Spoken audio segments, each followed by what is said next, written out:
ओम नमः शिवाय। श्री शिवाय नमस्तुभ्यं। श्री आदिशक्ति पार्वती माताय नमः। श्री विघ्नेश्वराय नमः। श्री लक्ष्मी नारायणे नमः। श्री सरस्वती ब्रह्माय नमः। श्री सियारामे नमः। श्री रामदास हनुमाने नमः। श्री राधेश्यामे नमः। ओम नमः शिवाय। श्री शिवाय नमस्तुभ्यं। हे शिवजी, તમારી કૃપાથી હું આ શિવ પુરાણ વાંચી રહી છું અને મારી મમ્મી, બેન અને તમામ શ્રોતા શિવ પુરાણ સાંભળી રહ્યા છે। અમે બધા શિવ પુરાણનું જ્ઞાન પ્રાપ્ત કરી શકીએ એટલી શક્તિ પ્રદાન કરજો અને શિવ પુરાણનું તેજ સહી શકીએ એટલી ક્ષમતા પ્રદાન કરજો। હે વિઘ્નેશ્વર ગણપતિ બાપ્પા, ભૂલચૂક માફ કરજો। हे कृष्ण मनोहारिणी राधा जी, हे श्याम सुंदर, हे सिया राम जी, हे रामदास हनुमान जी, तमे शिव पुराण सांभळवा जरूर पधारजो अने मारा हृदयमां स्थान ग्रहण करजो। ओम नमः शिवाय। श्री शिवाय नमस्तुभ्यं। द्वितीय संहिता सप्तदशो अध्याय, पेज नंबर 347। नंदा व्रत की समाप्ति पर दक्ष कन्या को शिव द्वारा मनवांछित फल प्राप्ति एवं शिव का दक्ष गृह गमन। ब्रह्मा जी बोले, इस प्रकार सभी देवतागण शिव की प्रार्थना कर अपने अपने स्थान को चले आए। अब शिव जी के द्वारा जिस प्रकार उमा ने वर प्राप्त किया, उस कथा को हे नारद तुम मुझसे सुनो। इसके बाद वह सती आश्विन मास के शुक्ल पक्ष की अष्टमी को उपवास कर भक्ति से शिव का पूजन करने लगी। इस प्रकार नंदा व्रत के पूर्ण हो जाने पर जब नवमी का कुछ दिन भाग शेष था, उस समय शिव के ध्यान में निमग्न हुई उन सती के सन्मुख शंकर जी प्रत्यक्ष रूप से प्रकट हो गए। वे शिव सर्वांग सुंदर, गौरवर्ण, पंचमुख, त्रिनेत्र, चंद्रभाल, प्रसन्न आत्मा, नीलकंठ तथा चतुर्भुज रूप धारण किए हुए थे।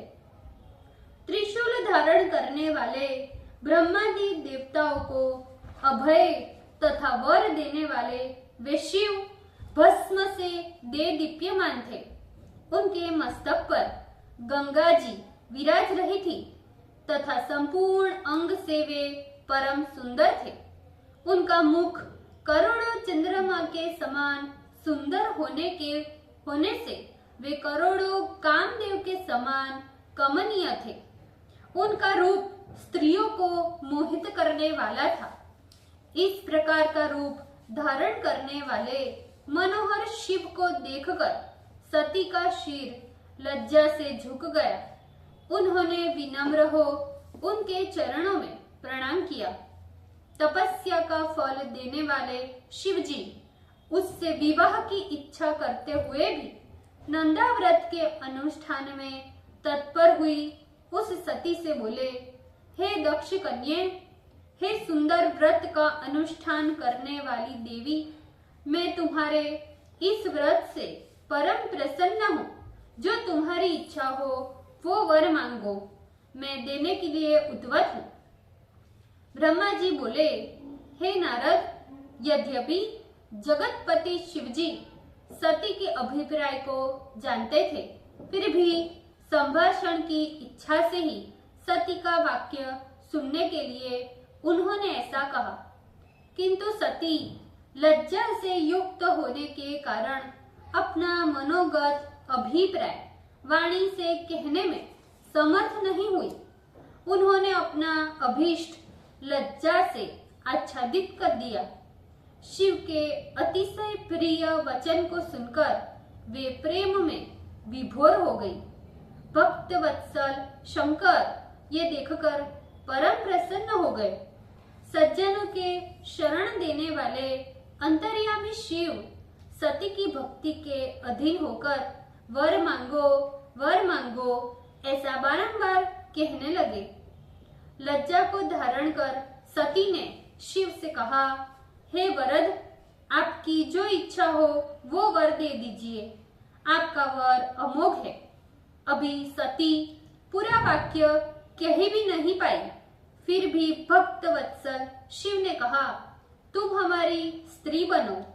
शिव के द्वारा दिए गए अपने अभीष्ट मनोगत वरदान को प्राप्त कर शिवा प्रसन्न हो वही चुपचाप स्थित हो गई और सकाम शिव के आगे मंद मंद हंसती हुई सती काम को उद्दीपित करने वाले अनेकों हाव भाव प्रकट करने लगी।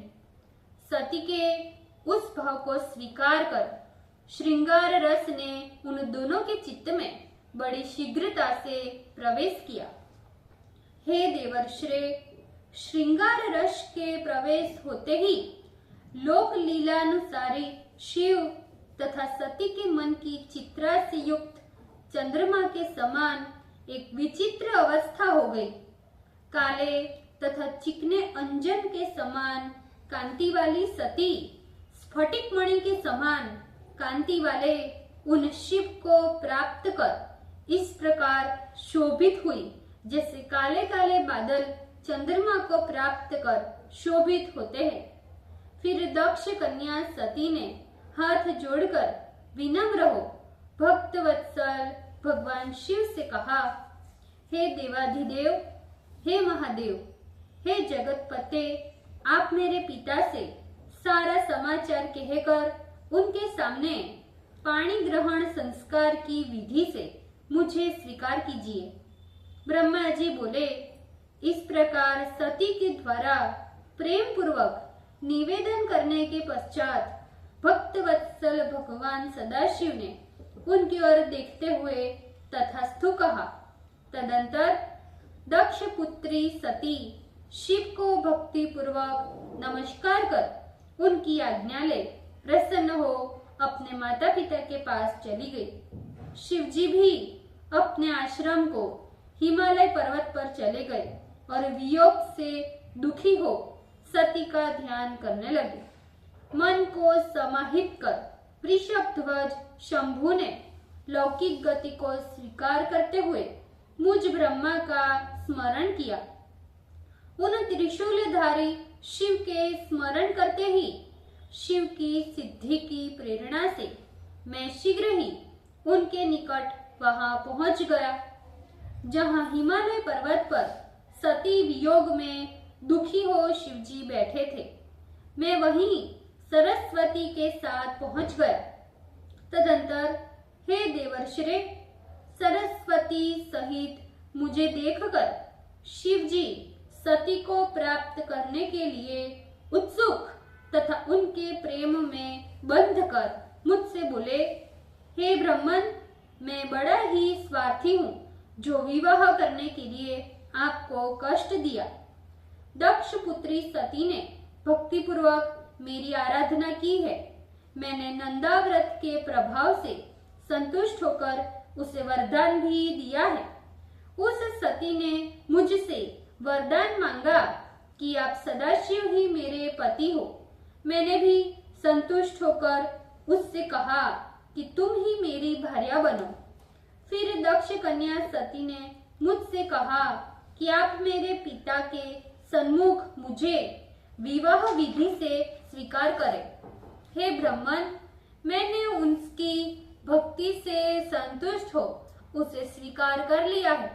ऐसा वरदान प्राप्त कर वह तो अपने माता पिता के पास चली गई और मैं उसे वरदान देकर यहाँ चला आया। इसीलिए हे ब्राह्मण, अब आप मेरी आज्ञा से दक्ष के पास शीघ्रता से जाकर ऐसी बात कहिए कि जिससे वे मुझे कन्या देना स्वीकार करें। आप कोई ऐसा उपाय करें जिससे सती मुझे प्राप्त हो जाए। आप सभी विद्याओं में विशारद है, अतः इस बात के लिए आप दक्ष को अनुकूल कीजिए। ब्रह्मा जी बोले, इस प्रकार मुझे दक्ष के पास जाने की आज्ञा देकर सदाशिव कहने लगे, हे भगवान शंभु, शिवजी मेरे पास सरस्वती को देखकर सती के वियोग से आतुर हो उठे।